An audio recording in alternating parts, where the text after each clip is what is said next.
So I am incredibly honored to be speaking here tonight for the first time on the actual speaker benches. Many of you have probably heard me pipe up during actual debates from the floor. And for the last time, unfortunately, in a debate in this chamber for the foreseeable future, which is quite sad, to be honest. If you... Oh, bloody hell. No worries. To be perfectly honest, if you'd have asked me a few months ago if I would miss this chamber, I would have probably said no for the following reasons. How could I miss this place after being locked in here for 3 hours during quite a controversial debate last year, after interminable general committee sessions having to count votes on amendments to the amendment to the Constitution, after essentially having our very own fall of Rome in this very chamber last Epiphany term, I would have never thought that I would miss this place. Decline and fall. And yet when I found out that essentially we would lose this place, we would not have this chamber anymore, none of those more colorful incidents crossed my mind. Instead, I was reminded of all of the reasons why I love it, which is a sappiness with which I will not bore you any longer. But in short, its inevitable closure made me appreciate this chamber even more. And if you're wondering where I'm going with this, this is not simply to sing the union's praises or even to convince people to like it. After all, as Caligula said, let them hate so long as they fear. No. On a more serious note, my point here tonight is possibly to confuse you even further after that speech.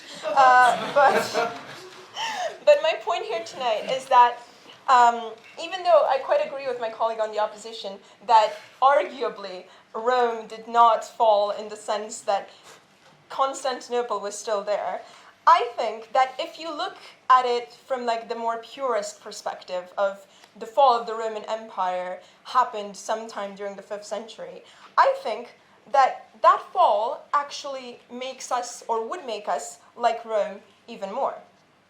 As historian Glenn Bowersock wrote, we have been obsessed with the fall.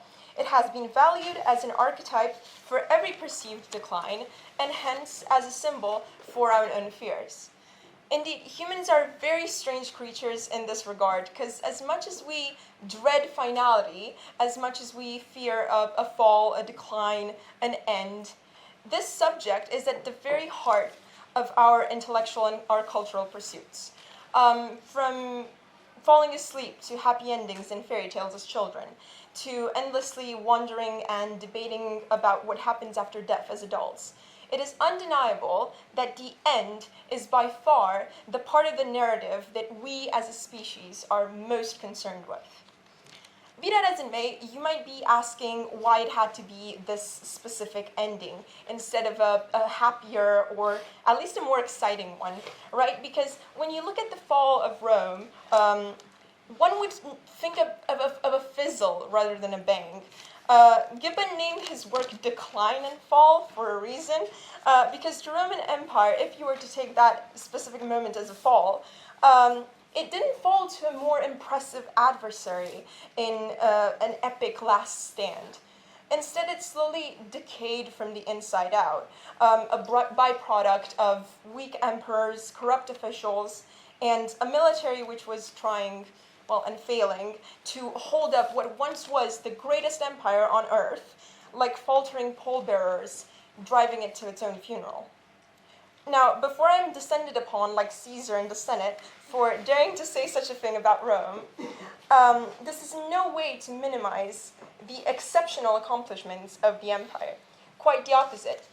The fall of Rome, in my opinion, serves only to highlight its greatness. It was a force such as the world had never seen before, and has arguably, depending on your views on the British Empire, not seen since. It was so great that the only thing that could destroy it was itself. And if you're sitting there thinking there's something so ironically poetic about being so extraordinary, you cause your own self-destruction, I'm sorry to break it to you, but it's not déjà vu from a past life of some historical significance, nor is it a sign you're destined to be the next greatest thing in philosophy. It is simply the kind of story, either fictional or real, that has fascinated us from the beginning of time and up till now. Let's start with ancient Greece, because even though my adversary on the proposition was correct, and that it is not a debate about Greece versus Rome, there are some very specific things about Greece, and Greek myths in particular, that really resonate. I guess I'm having an orchestra accompanying me. This is a true might of the Roman Empire right here. I think the British Empire, then, at least, controversially. Because I think that there's some really important things about Greece and Greek myths in general that significantly highlight Rome's fall and Rome's greatness. From Achilles to Odysseus to Icarus, pride has been the bane of the existence of many a Greek hero, so much so that this is the preferred subject of many of our favorite Greek tragedies. However, none of these is more of a foreshadower of Rome's ultimate fate than the myth of Bellerophon. This legendary hero... Oh, sorry? Point of order? Yes? I have two things. One, this idea about Rome being its own worst enemy. Rome is aware of this. This is something Lucan explores in the very first book of his Civil War poem. So I'd just like to bring it to your attention that this is something, I suppose, that if anything proves Rome's greatness even further, that it knows it's its own worst enemy. Yes. And the other thing is just right back on the let them hate me as long as they fear. Caligula didn't say this. This is Accius's Atreus. Sorry, no one expects. No one knows that. But it was cited by Tiberius. No, it was cited by Tiberius differently. May I ask POI to draw to a close? Okay. So yes, I know that Rome was aware that it is its own greatest enemy. That is exactly my point. It highlights Rome's greatness even more. And I'll get to that in a second. So essentially, what I'm talking about when I'm mentioning Bellerophon is that this legendary hero, I don't know if any of you here are familiar with the legend, but he was tasked with killing this mythical beast, the Chimera. And to aid him, he sought out this winged horse, Pegasus. The name might be familiar to some of you. And seeing himself able to fly, reaching heights thought unheard of for any human since him, he thought himself on the same level as the gods, and he wanted to take his winged horse, fly up to Olympus, and see the mountain of the gods.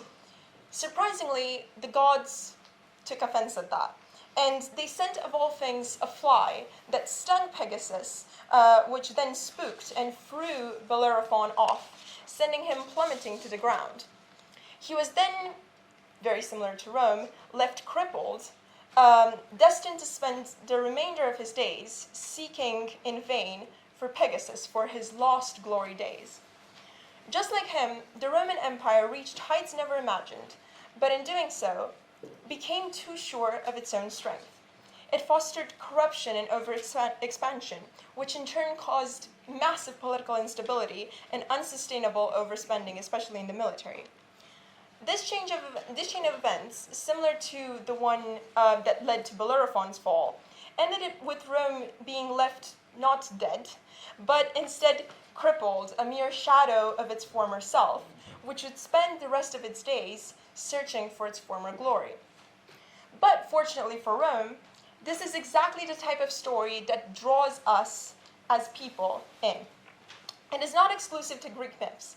In fact, a comparable story happened just over a century ago and is probably familiar to every single person in this room. Let me set the scene for you. It is 1998, and Titanic just becomes the highest grossing film of all time, the first in history to make over $1 billion. The most well-known ship in the world, establishing its cultural legacy not with a massive success, but instead with a tragic story born from hubris. It was the same ambition that defined the Roman Empire that made the Titanic travel at excessive speed amongst icebergs in hopes of breaking records and making headlines. It was the same pride of the Romans that ensured the Titanic only carried half the number of necessary lifeboats because the rest would have interfered with its quote-unquote perfect design. If the Titanic had completed the maiden voyage, it would have been massively celebrated as a historical victory. Titanic would have lived on in people's minds for weeks, maybe even months. But because it sank, it now lives on in our minds forever. From books to films to even Lego sets, the public fascination with the Titanic has never faltered since 1912. As Gibbon tells us, the decline of Rome was the natural and inevitable effect of immoderate greatness. I wonder, how many of us would be here today discussing the Roman Empire if it never fell? So, to conclude this speech, I'll leave you with this. To regret the fall of Rome, whether you agree that Rome actually fell or it merely declined, is to regret the very thing that drew us to Rome in the first place. Thank you.